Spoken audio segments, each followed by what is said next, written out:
तो चलते हैं अगले क्वेश्चन पर। Mental math question bank class 8 और यहाँ पर हम करने वाले हैं क्वेश्चन नंबर 30। बहुत ही इजी क्वेश्चन है, आप बने रहें मेरी वीडियो पर, पूरी देख स्किप ना करें और इसमें से सीख कर दूसरों को जरूर सिखाएं। चलो चलते हैं, क्या कहता है क्वेश्चन नंबर 30। देखिए यहाँ पर क्वेश्चन नंबर 30 क्या कहता है, list price of a pair of shoes is rupees 450 if Amit paid rupees 45 as VAT for it, find the rate of VAT। इसमें बच्चों अमित ने शूज लिए 450 उस पर लिखा हुआ है और साथ ही उसे वैट भी देना 45 रुपीज। तो हमें find the rate of VAT find करनी है, यानी किस रेट से वो उसने वैट दिया है। ठीक है, बहुत ही इजी क्वेश्चन है, आइए करना शुरू करते हैं। इस क्वेश्चन को मैंने पहले से लिख के रखा हुआ, मैं आपको दिखा देता हूं, ये देखिए। आइए करना शुरू करते हैं। सबसे पहले लिस्ट प्राइस हम लिख लेते हैं, list price of a pair of shoes. ठीक है बच्चों, यहां पर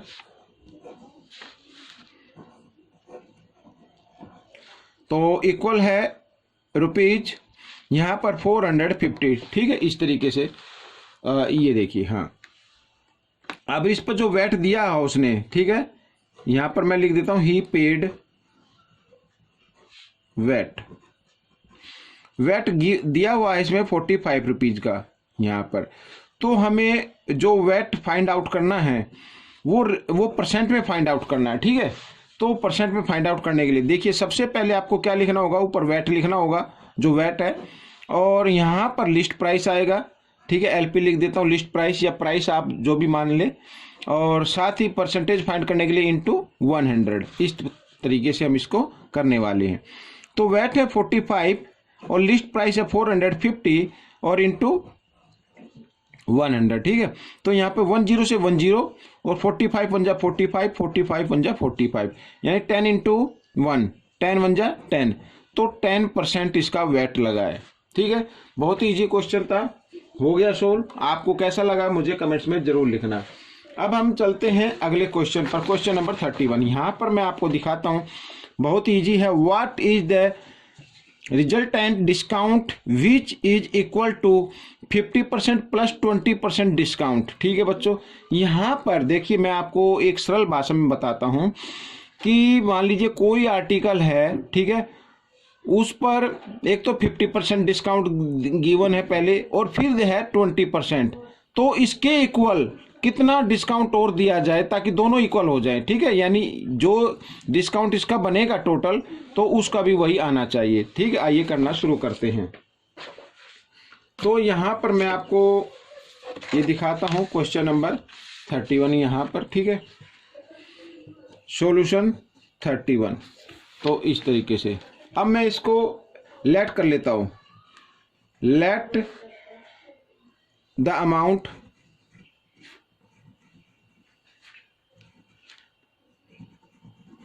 इक्वल टू 100 रुपीज। मान लीजिए 100 रुपीज कोई है अमाउंट।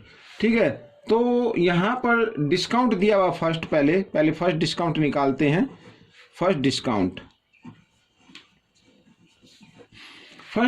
है 50%। ठीक है बच्चों, तो 50% ऑफ 100 निकालना हमें, तो वो आ गया बच्चों यहाँ पर 50% मीन्स 50/100 और इंटू 100।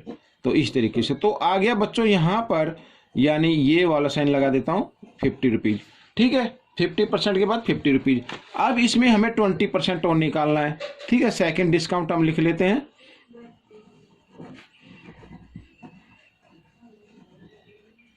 सेकेंड डिस्काउंट है हमारा 20%। ठीक है बच्चों, तो आइए 50 का 20% निकाल लेते हैं, 20% ऑफ 50। ठीक है, तो यहां पर देखो अब 20% मीन्स 20/100 और इंटू 50, तो 10 से 10 और 10 से 10, 5 टू जा यहाँ पर आ गया 10। ठीक है, तो ये आ गया डिस्काउंट, सेकंड डिस्काउंट आ गया 10 रुपीज का। फर्स्ट तो कितने का था, 50 रुपीज का था, और सेकंड आ गया 10 रुपीज का। तो टोटल डिस्काउंट कितना बना दे, यहां पर हम लिख लेते हैं,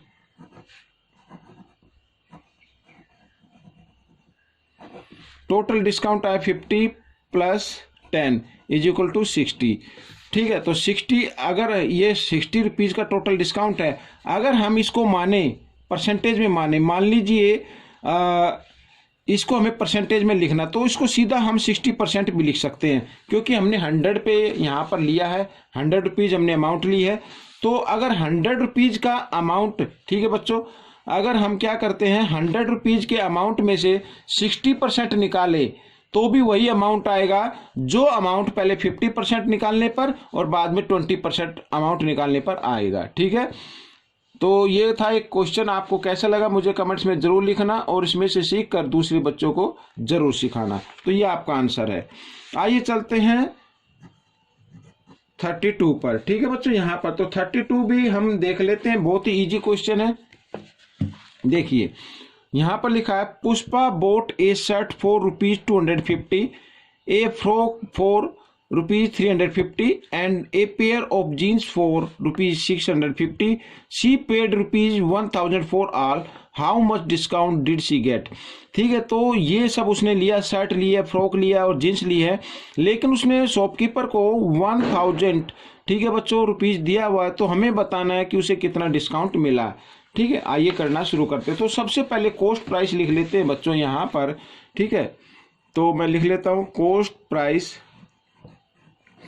कॉस्ट प्राइस हम लिखते हैं, कॉस्ट प्राइस ऑफ शर्ट वो है ₹250। ठीक है, यहाँ पर cost price of frock cost price of frock है ₹350। ठीक है, अच्छा, cost price of a pair of jeans, यहाँ पर ये मैं लिख लेता हूँ, ये है ₹650।